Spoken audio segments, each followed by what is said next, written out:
This is question number 6 of homework 3 for session 4. So this is a video, sort of a video question, because you need to watch the video and do some problems based on the video. So the first problem is that the secure market line is a positively sloped straight line that displays the relationship between expected return and what. So you're provided with several choices: WACC, which is weighted average cost of capital, risk, portfolio, market risk premium, beta, right? So security market line is about relationship between return and risk. But upon closer examination, so we could either choose risk or beta. But then if we choose risk, it's not clear, right? Because we also have the so-called measure of total risk, which is the standard deviation. But that's not what the secure market line is about. Secure market line is about sort of depicting relationship between expected return and risk for an investor who has a well-diversified portfolio. By that, we mean that investor doesn't care about firm-specific or non-systematic risk or unsystematic risk. But what he or she only cares about is the systematic risk. So from that regard, the security market line actually depicts the relationship between expected return and the systematic risk, which is beta. So we should, yeah, because we can only choose one, so beta actually is the best choice. So then check my work. And then I guess that's it. Yeah, so let's see whether we have other still. Yeah, I don't know. Actually, it has multiple parts. So number 7 and number 8 are all based on this video question. So number 7 is the capital asset pricing model shows that expected return for a particular asset depends on all of the following except. Right, so capital asset pricing model, if we pull out our whatever book or next slides, this is capital asset pricing model, expected return equals risk-free rate plus beta and times market risk premium. So that's basically what this model is about. So then we just look at the choices. First, return on riskiness asset. And second, the pure time value of money. And third, reward for bearing systematic risk. So the pure time value of money effect is there. That's actually measured by that risk-free rate. Right, so that's there, risk-free rate here. And the reward for bearing systematic risk is also there. So that's basically measured by this market risk premium. We can also call this the price of the risk. And then the amount of systematic risk, that's measured by beta. So the only thing that might not be the best choice, but I think this still makes sense to some extent, because this risk-free rate indeed to some extent could be interpreted as return on a riskiness asset, right? That's the riskiness and risk-free rate. But somehow I think this second choice seems to be better than this one. So the only thing that may not be the best choice is the first one. That's at least what Connect is trying to pin down. So then we go to the last question here, last question, which is also based on the video. So decide to invest 20,500 in Bank of America and 14,500 in Twitter.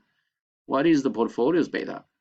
So we are provided with the individual assets beta, right? Bank of America beta is 1.27, Twitter beta is 1.96.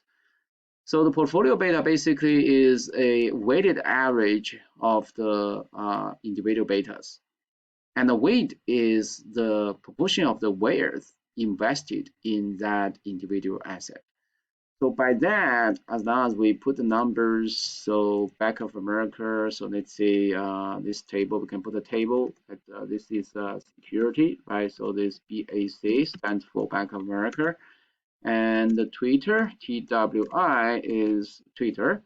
So security is right here. So let me just put this on the top. And then the second one is the wares, right? Is the investment. You can see this is the investment. So the investor put $20,500 into buying Bank of America stock, and for Twitter it's 14,500. I will just put the number down basically. And then we're also provided with beta for each individual stock. For Bank of America, it's 1.27, and for Twitter, it's 1.96. And we know that portfolio beta is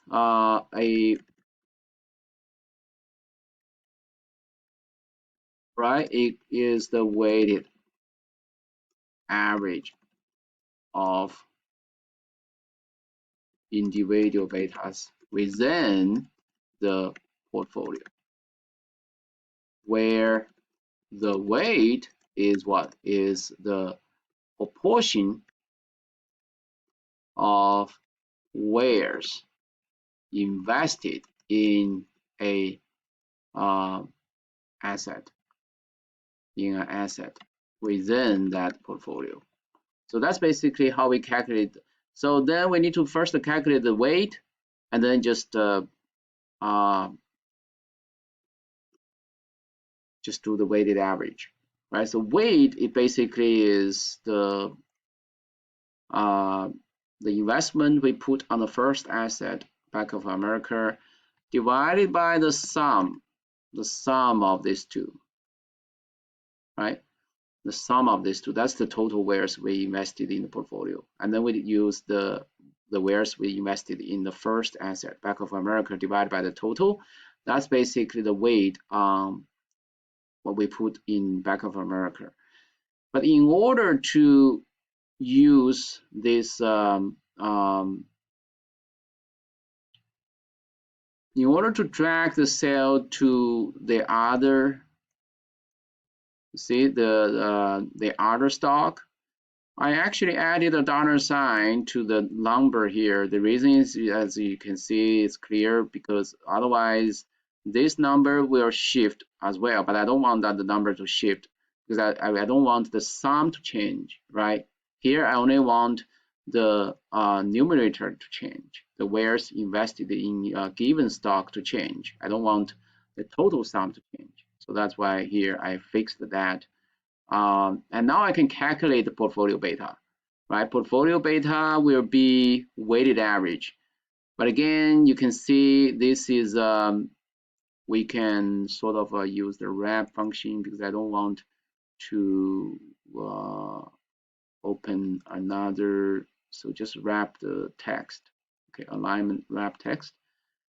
So then I can just put the portfolio beta here. So it's gonna be some product function, right? Now array one will be the weight. Let me put that as weight. And array two will be the beta, right, for each individual stock. So what this sum product function does is to multiply each of the first array, which is weight, by the corresponding second array element, which is beta, and sum them up. So that's basically what the weighted average here means. So once I do that, that will become my portfolio beta. So now I have the number ready to put into this to